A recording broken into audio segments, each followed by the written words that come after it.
So he may have been a small man that built this house. We didn't see any of these rocks around this area, these flat rocks like this. So he must have carried them from the creek bed or somewhere over behind there. Pretty interesting little spot. That's another view of it. There's his front porch, covered porch with a sitting area there. The door into the bedroom. I don't know if Alan got any pictures of the bedroom or not. We're back at our campsite, or close to it. The campsite had no facilities, but there was this outhouse with half doors in it. 150, 200 yards away from our campsite. There's our van right there. And so you had to walk down the road here and come across this little trail up here, or you could walk through just cross country back up here. There's a playground up there. This evidently was an area that was used quite a bit, but there was no other structures except the outhouse. So everybody, if they had barbecue or anything like that, there's a little closer view of it. It's a one-holer, by the way. Now the next pictures, this is the playground area there down by the outhouse, Terlingua store. We headed up 170, stopped at Lajitas at the Golf Pro Shop, and I'm not real sure, but I think this may have been the old store, and they converted it into a golf place. And we never did see the old store, but they had a lot of stuff in it from the old store, all these cattle horns and cattle heads and stuff like that, skeletons and stuff like that. You know, there James is and Cecil coming in, and Alan was taking her picture. This is the sort of golf pro shop here area for the golf course there. Notice the old Lajitas Trading Post sign, which I believe used to be on the old building. Didn't get the whole story of that, and we couldn't find the old buildings that I'd seen before several times. We went on out 170 from Lajitas out on the way to the big hill and the Indian teepee deal. There's a place called the Contrabando movie set site. Streets of Laredo were filmed there. Dead Man's Walk was filmed there. There's one, two, three, about six movies filmed there. This was supposed to be Ojinaga, Mexico, which is across from the river from Presidio, which is where Streets of Laredo took place. A lot of the shooting there. Anyway, it has some of the familiar settings there. You see James Garner, Sister Spacek, and Sam Shepard there. This is Ojinaga. That's the Rio Grande River right there. And in the movie, I think Maria lived in one of these houses along here, who helped James Garner and them survive down there. This is Old Mexico over here, the mountains in Old Mexico. You can see the church back there. I didn't point it out. There's the entrance to it, Contrabando. This whole area is called Contrabando because the Texans and the Mexicans and the Indians, I guess everybody, used to go across the border from each other and steal cattle and run them back through here. And there's Contrabando Creek, Contrabando Canyon. This is called the Contrabando movie set area. Anyway, we're changing pictures here. There's another view of it. You can see the church down here, and there's a water line right there. They had a flood a couple of years ago, but luckily didn't wash everything away, but it washed off the stucco off the church there. It was down a little lower than these buildings. So, but it survived. More views of it. Just half a dozen buildings there. Now, this is after lunch. We ate lunch in Presidio and gassed up, and Al and I were back on Big Bend Ranch State Park, riding the Rancherios Loop or the Oso Loop. Went south out of the Big Bend Ranch State Park headquarters at Sauceda on Medina Road, I believe it was, for about 5 miles, and then we took a unmaintained Jeep road over to the west back in this area, and then we were, I believe at this point it was getting late in the day, we were getting in the shadows of the mountain peaks and taking a break because it was 80, 85 degrees or better here, and we were hot and thirsty and drying out. Anyway, we were on the northbound section here, which the southbound section was probably 5 or 6 miles of real rough first gear, slow going, creek crossing, dirt road, deep sand roads and stuff. We thought we were doing pretty good, getting into pretty good roads here. As you see, it looks pretty good. We continued on, and every few minutes we'd stop for a break and for a minute or two and catch our breath and get some water and stuff. Anyway, as we were about halfway back up to the main road, we encountered this big hill. This area back down here is way down. This is all a pretty steady climb up here. You can see me walking through the bush there. I was trying to find a way to go maybe up this way or up this way, because this hill got really rocky and very, very steep, and we were already, 100 feet or 200 feet higher than all this area here, and the steep part was probably a 50-foot high climb and probably 60 or 70 foot long. So it was, you can see it was probably 30-40% grade there, degree grade. So we had stopped our bikes here before it got really bad, and we're scoping everything out, and that's what I was doing, walking back down there, and Alan was on the very low part of the steep part. Now Alan and I are up at the top. We decided to go ahead and try to make the climb. This is the easy part here. As you see, our bikes aren't even visible back down there, which they were right there. It drops off real steeply right there. This was probably pretty rideable, but it was still at a steep grade. As you can see, we're only 20 feet apart, and he's quite a bit below me, probably. Pretty good drop there, and there's the area in the flat section way down there. Anyway, I offloaded all my stuff, the trunk and the tank bag and the camera and GPS, and brought it up here. Took me several trips back and forth, up and down it. Anyway, we finally decided to go for it. We made it. This was after we got Alan up and me up. I went up first. Alan helped me a little bit to get up the steepest part, and then I made it on the rest of the way. I just walked beside the bike and kept the back tire just spinning the whole time to keep it moving uphill and pushing it. Anyway, I was so tired I couldn't even raise my hands up over my head there, and I didn't wet my pants. It was my water bottle here that I'd forgotten to turn off, and it was seeping over. It was siphoning out. Anyway, Alan took a picture of the clouds from the top there.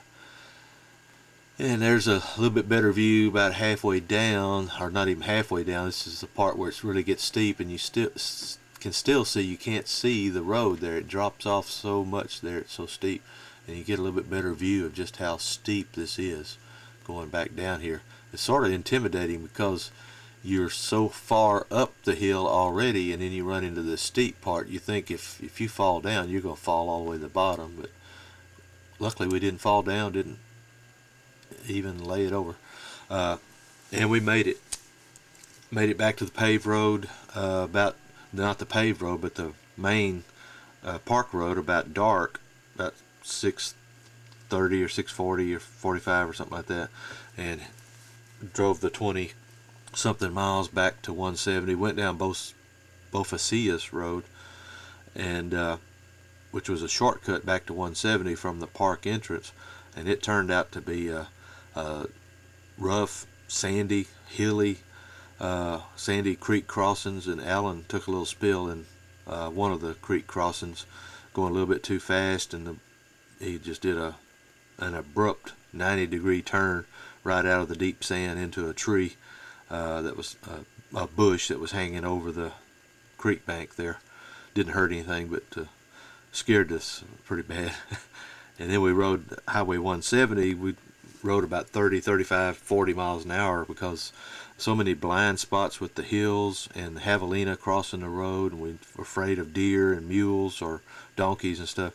Anyway, we made it back about 9 o'clock to the campsite, and then we next morning got up, packed up everything, and left the campsite about 9. Came down here to Kathy's Cosmic Cozy Kitchen Cafe type deal, roadside eating area there. There's a lot of us bikers from our camp that stopped here. These people were from Hamilton right here, and the other people were from Palo Pinto right beside us.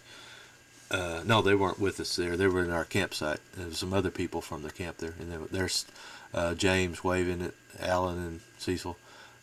Ordered the food there and just ate out here on the picnic tables. Real good food. Burritos were excellent and huge, and we were all starving because Alan and I had not had supper the night before. There's Alan in front of the cook trailer. She has something else over here too, and an eating area in the shade, and rope curtains to pull down, sand floor, rock floor. There were some funny signs there or something, but I can't remember. A bunch of bumper stickers all over everything. There I am in front of the cook's wagon. She was quite busy, and it took us probably 30 minutes to get our food, and then 15-20 minutes to eat and talk and say our goodbyes. Sit around, everybody sits around in the pink chairs and everything. A lot of pink stuff going on the old bus there. These people were from Hamilton. There she is, and there he is. They had 3 bikes, a couple of BMWs, and a Kawasaki KLR. There's our vehicle. There's James. That's the guy from Hamilton. They were trying to load this bike in there and strap it down better. Anyway, we headed on back to Waco. We did fine until we got to Fort Stockton, where we had some van trouble with the oil sending unit leaking. Had to have it fixed.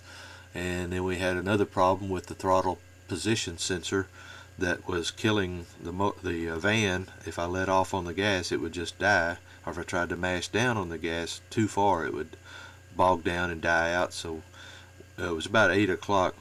We got to Fort Stockton about noon, ate lunch, gassed up, oil, lost several pints of oil. We added 3 quarts of oil rather, and got the sending unit fixed.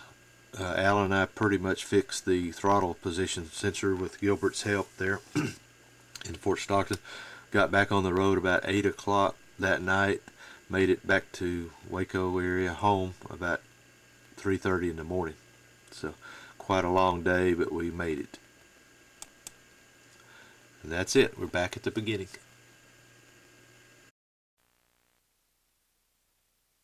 23rd, about 10:30.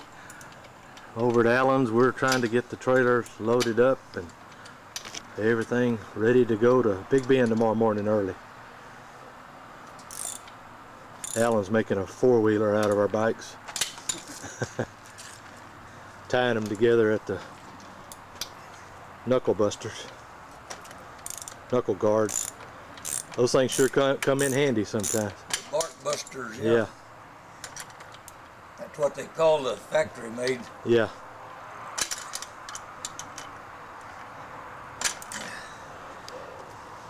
Those self-locking nuts are not that good a deal. Yeah. They're awful hard to get on, but they don't come off too easily. Signing off for now. Colorado on 190 going towards Iran. The corner of 190 and 163. 190 has to stop. Checking the oil because it was leaking a little bit.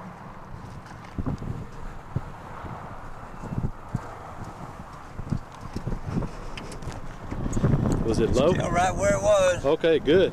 I think we're all right. Okay, good deal. Signing off. Iran, Texas. Alan stopped in here to see if some of the old friends he knows were still around. Have any luck? Yeah, they're both still alive. Oh, really? But Joe Beth is married to a vet in Midland. Oh, really? And Charlene lives on the ranch now. Oh, okay.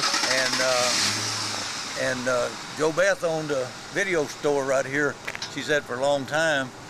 And then this lady bought it from her, from Joe Beth, and she got tired of messing with it, so she sold it. Yeah. So you want to look at this oil? Yeah. Did you look? Yeah. Sir, Yes. are you looking for Charlene and Joe Beth? Yes, I knew her when we were 14 years old. Oh, my name's Linda Gage. I used to live down on Independence. I live Okay. on a ranch between here and Ozona. Well, I'm Alan Jackson, and Alan Joe Jackson. Beth and I were around with kids together, you know. Okay, did you live in Sheffield? No, I was from Odessa at the time. Oh, but you would come down to the ranch? Well, my aunt and uncle and my mother and dad were members of the guest ranch. Oh, gosh, And- you're telling your age there. I know, I'm 72. Actually, Joe Beth, oh gosh, after her and EJ divorced, she's remarried to a That was guy Holub, that's... was that EJ Holub? mhm. Okay, he was a football player. Really nice guy. I didn't know him. Her and EJ divorced, and she lives in, I believe, Odessa, or maybe Midland. Odessa, told and me she's Midland married just to now. okay, well, she's married to a guy that's a vet. Right. But I work at the library, and I have Charlena's address. I have Charlena's address and stuff in Midland. Charlena lives. Charlena's on the ranch now. No, I mean they sold the ranch to the Nature Conservatory. Yeah. Has the ranch. Oh, really? I caused that to happen. Oh. My friend, and well, I live in Waco, my Cecil Self. Hi, Nice nice to to friend there in meet Waco you. is a part of that Nature Conservancy, and I got her and Joe Beth together years ago. Don't say that real loud out here, because all of these old ranchers don't like Well, that. Joe They're Beth didn't afraid like they'll it either. find some kind of minna, and they don't like it. Yeah, Joe Beth didn't really want to have anything to do with either, but evidently They're she did. forced to. Yeah. Okay, well, Charlena has a house down there, and she stayed down there a lot after she retired from school here, but she got really lonesome. And, then there was, several groups of vets came through. Actually, my husband and I found some of Joey, her son's shirts and stuff. They were picking them up over here off of our ranch. Coyotes were picking them up, illegal aliens and stuff, and we found a stolen gun that belonged off down there. So with all that combined, long story short, Charlena has an apartment in Midland, and I've got her address. We send Christmas cards, and my daughters and her. We're on our way to Big Bend Well, motorcycle. it'll be Sunday when we get back. So Will we come? if you We'll be want to coming get it, through you better here. get it now. Okay, Yeah. I'm getting the library mail, and I'll Okay. be back up at the library in a second. Where is the library? Okay. You see this row of rock building right there? Yeah. It's just right around the corner. There's the bank, and there's the library. Okay. There's not much to Okay. get Okay. lost, but Yeah. give me just a few minutes. I gotta Do you run. remember? Do you know? You may be too young. I was 14 at the time. Joe Beth was about 12, and the Independence Creek was on a massive flood. My aunt and uncle had a cabin on the other side of Independence Creek from the Chandler Ranch House. Is this And it about washed away. 55? Yeah, it had to be about 50. It washed When away I was my uncle's 5 cabin and all the guns and he had all kinds of treasures in there that washed away. That was in the 50s when they had the huge flood. Yeah. I grew up on 5 miles from where I live now, Yeah. and it was on a Sunday evening, and Mom and Dad we went to church in Sheffield. Then the only road back to the ranch, you went toward Ozona, then cut back, and we didn't get home for like 2 days. We couldn't get back to the ranch, Yeah. and that's when it washed everything away, washed the bridges Our away in Ozona. granddaddy's place was on down there where the Independence Creek run into the Pecos, into the Right Pecos there on the River. river. And I've got so many good old memories. We'd go down there over maybe a 5-year period. Well, maybe from 10 to 14 or whatever. I don't know, first too long ago. But 50 times I've been there, and it seemed like. Oh yeah, it's fun. Every weekend we'd go. When my husband and I got out of college, we had a chance to move to the ranch where the springs start on Independence, up the creek there where that little old Quonset hut is down there. We leased that place from the Buchanans where they joined the Oasis there. And so I spent a lot of good times on Independence Creek myself. Yeah. Yeah, well, that's what my friend Mary Hohen Payne in Waco big into that Nature Conservancy, and she owned lots of land around there, and she wanted to turn it all back to what it was 100 years ago. All of her land. She's trying to get everybody to do that. That's probably why they don't. Yeah, that's right. Yeah. Yeah. People don't want to lose their. They don't want to have a connection. And Joe Yeah. Beth didn't either at that time, but maybe they. Yeah, we have the Live Oak Creek comes through us, and my husband and my brother, Well, my grandparents, you know, they go, don't let anybody down there. They'll find some kind of minnow, and then we won't be able to do anything. Well, I've regretted that because Joe Beth kind of She held it kinda against held me, it. but she got over it. And Well, she had to, and really, Joy wasn't going to live down there, Charlena's son, and they didn't have anyone to run it, and really, that's kind of the only option that was open Yeah. to them. And to me, if you can't keep it in the families, then that's the best way to go because they're going to Conservancy keep will it. take care of it. They wouldn't Right. even allow motorcycles to go. You know, we do off-road riding, Uh-huh. and they probably wouldn't even, there wouldn't allow anybody Yeah. to ride it. Yeah. there, maybe. And see, that's another thing. The Texas something, some people up here on top of Lancaster on there, they're building a big one, and boy, all the neighbors are mad. When they sold it, they, I don't think what they call it. It's motorcycles, off-road vehicles. They're RV building area, trails I mean. up there on top. You go down Mitchell Blacktop out on top of Lancaster, but the people that bought it came in there and said they're going to use it for hunting. This guy going to use it for hunting and all this, you know. And they were from somewhere. Well, then he turned around and sold it to the Texas Parks and Wildlife, and they're making a big they've had big meetings in Ozona, so there's a lot of hard feelings. Joe It's Beth known as- told me a bunch of people snuck in one time down on her place, down on Redwood place, and camped out. The Hell's Angel kind of people. Oh, and tore- We're not Yeah. that kind. I know. Like I said, you hate And, to see it go, but sometimes that's your Yeah. only, and they will take care of it. She made it clear that we weren't that kind of people. That those people were bad people. Yeah, and Joe Beth's pretty plain spoken. Yeah. Charlena's a little more tactful, maybe, but Joe Beth, she doesn't, Yeah. tiptoe I haven't around. As I said before, I saw her 5 or 6 years ago at the range, and I hadn't seen Charlena in 50, 60 years or whatever. She taught here forever, taught my Yeah. girls, and of course, Joe and when they moved to town, they lived with my aunt and uncle in town, so Yeah. they could go to school. Joe and don't tell me, I called her name, Joe's wife. I told her in there a while ago. I knew her so well. Joe and Mildred. Mildred. I was trying to say Margaret, but it's Mildred. I knew her Close so enough. well, you know. And All right, Well, well, memories- I'll We'll be be there up to there. minute. memory's a terrible thing to I trust. know. If you'll give me just I gotta get the mail. What is your name? One more thing. My name is Linda Gage. Linda Gage, yeah. Minnie's in there, but my address book's in my little black We'll be thing. right Okay. there. Is that All right. okay? Yeah, Nice meeting Thank you Nice to you. so meet you. much. we made it to Little Turlingwa about 3 o'clock. Finally found the place. That's 170 right there. A few people are getting in and setting up. We found a pretty nice place. Unloaded the bikes already.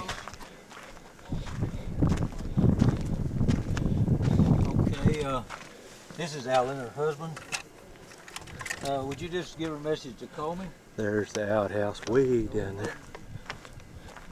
It's not on the beaten path. It's not on the road.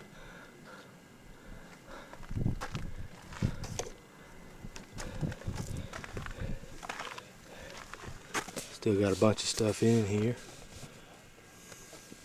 Firewood,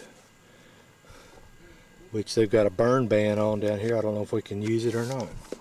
We forgot our fire pit, so well, There's theft items. yeah.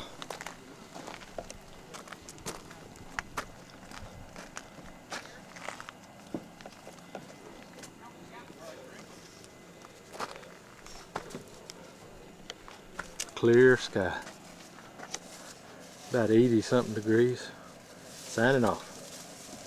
It's Thursday afternoon, about 4:30. Turlingwa, Texas. We just had breakfast. They're cleaning up. Take the lens cap off cover. Now we can see what's going on. Letting the fire go out. Alan's doing the cleanup duty. And having a hard time. Oh, really? That's not a Teflon coated deal. Which one are you going to take to South America or Central America? Oh, shit. You know, if I even go, I'll be taking that DR probably. Yeah. Because I can put hard panniers on it. Oh, you can? Yeah. Man, you ought to see that. I tell you what, you know what? After I got it dialed in, Cecil, Yeah. that carb and that pipe makes a world of difference. Oh, I got heard it does. See, when I was talking to you, I said, well, the difference didn't seem like it was that. Yeah. But that was when I had that flooding problem. I told Alan there was a spider in there. Uh-huh. Long-legged spider, inch-long legs on that summit. His legs would get up and around that neoprene float valve, Yeah. and it wouldn't allow it to seat. Well, I'll be. It'll just kept It flooding. was a nightmare. I pulled that long sumbitch out of there, and he was still intact. All that gas hadn't ate him up. I mean, they're tough. And Alan said, I bet he was drunk.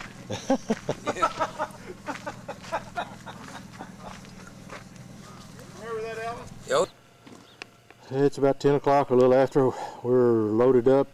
Had to stop in for some water. There's the Chisos Mountains. You can see the window. By the naked eye, anyway.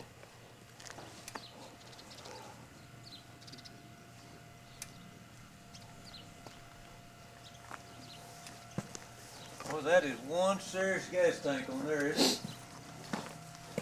Did you put it on there? Look here, Alan, the bolt runs through the gas. Look, this is gas all the way around this bolt. Yeah. The bolt runs through it. Yeah. But Did you buy the tank and put it on? Yeah, but it's solid. You know? Yeah. How much does that hold? I think I can take a crash with this stuff, see? Yeah. I hope you don't have to. How many? Well, how I much mean, you know, gallons do you hold? It's about maybe 4.9 or something. There's some free maps in there if you want Is this the one. one Oh, you're really? going to take to South America? There's some free maps, Alan, if you want one. Where is it? Right inside the door on the left I there. definitely want it now. Just leaving Terlingua. You can see mule ears in the distance.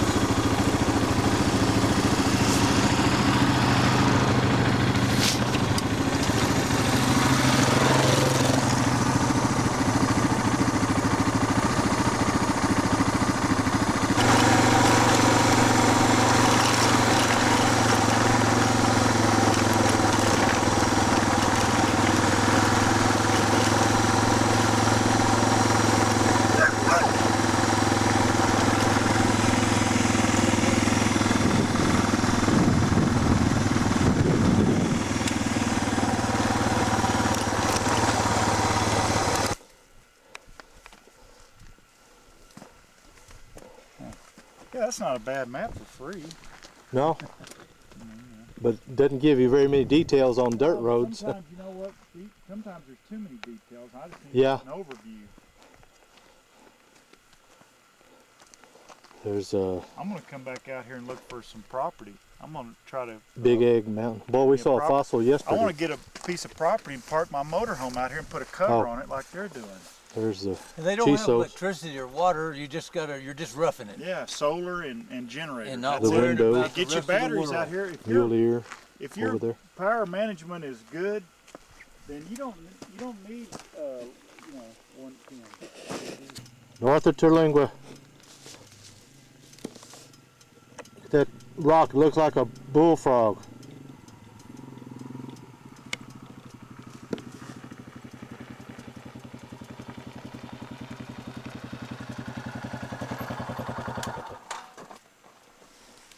Hey, you following me?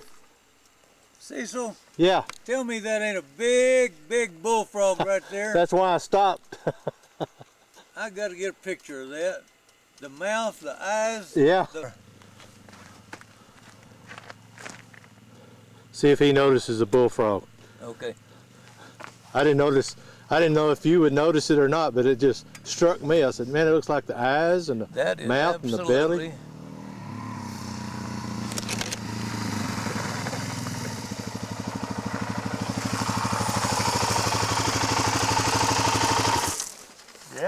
Hey, James. I just saw a truck down in there, and I just Oh, really? Down in the ravine? We saw one that had just been couldn't pulled figure- out yesterday of a ravine. Nice Toyota. And then when we came back down that road, there was nobody around. They'd already hauled it off or drove it off.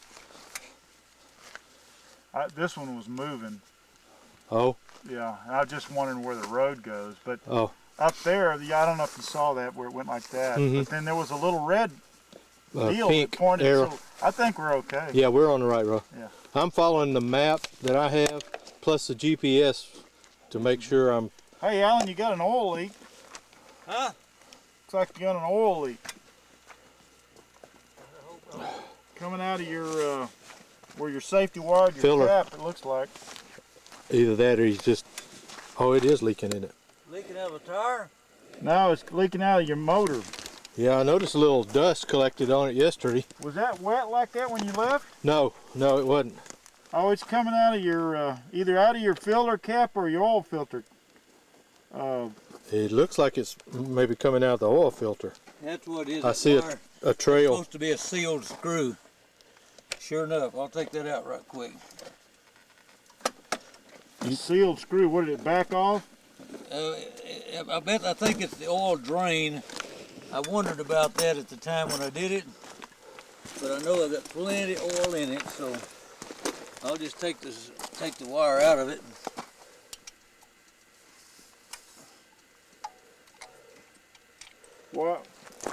Why was it? Why did the wire prevent it from leaking? Is it too loose? Well, Keep the Wire- cap from coming the off and getting wire's lost. underneath the head. Oh, it's under the head. Yeah, it's not through a hole. Oh, I got you. Did you just do that? Yesterday, yeah. Okay. Well, before I left home, I mean. Notice anything strange around here, James?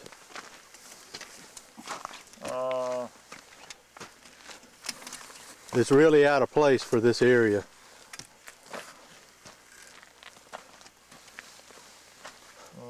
You see that big bullfrog right there?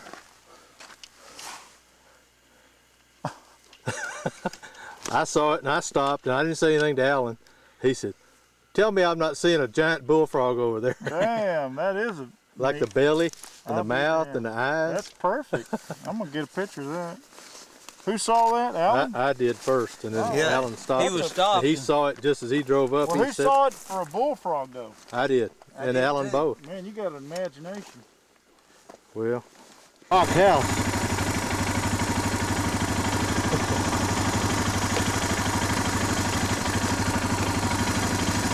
There's the rock house. James just rode back. That is something else. Just flat rocks stacked on top of each other.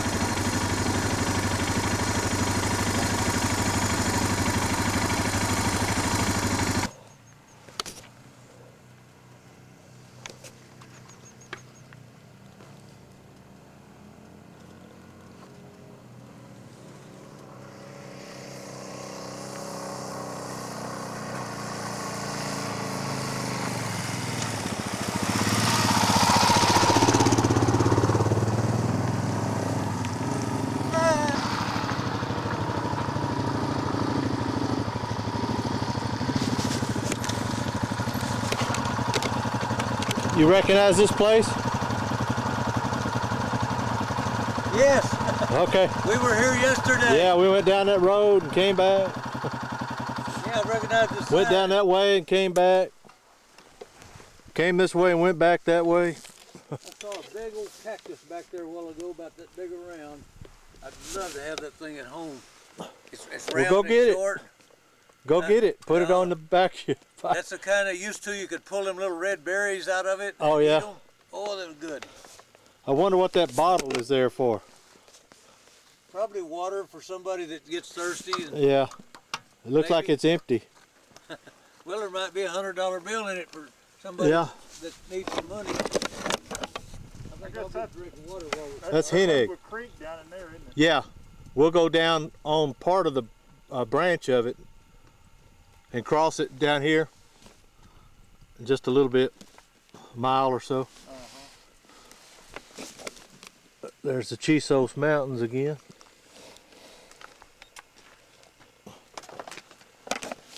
those maybe the Taking a little break. FZ1 was a good one too, but I think that's the best Yamaha motor. Well, I take it back. RZ350 was a pretty damn good motor. I like that.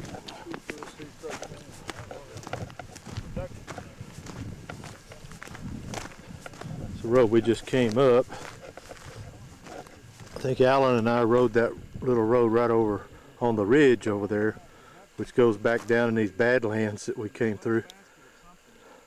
You can sort of see a little road down through there. Came out through that little gap down there. There's the Chisos Mountains in the southeast distance. Hen Egg Mountain, or one of those is Hen Egg Mountain.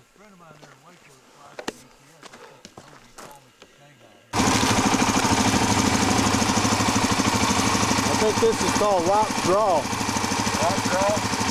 It's a branch of the Terlingua Creek. There's that fossil we were looking at up there.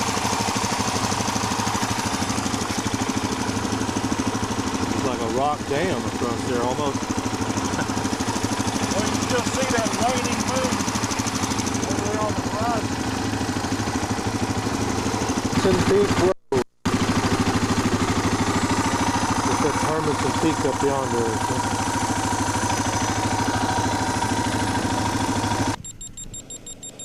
Hen Egg Road, I think that's Hen Egg Mountain right there. Where? That one right in front of us.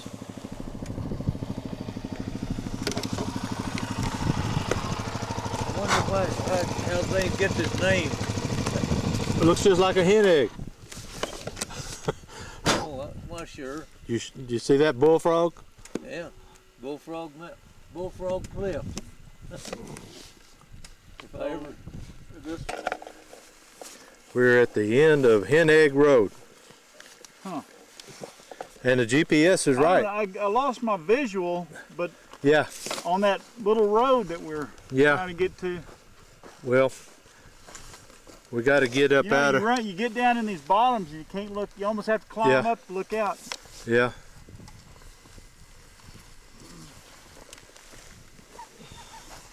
Something smells like it's burning a little bit. There's diamonds everywhere out here. It's probably the oil on my head down there burning. Oh, off your Off. the cam drive plug. I think this is a turnaround spot. No, this is like burning off an exhaust pipe. Yeah.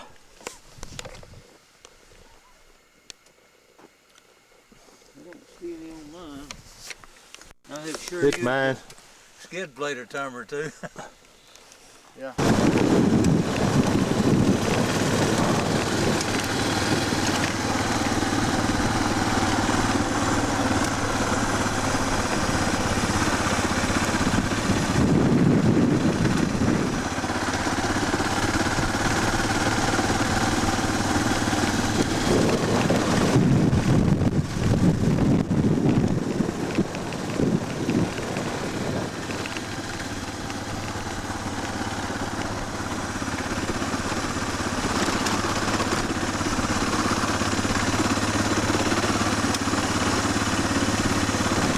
Comes Alan.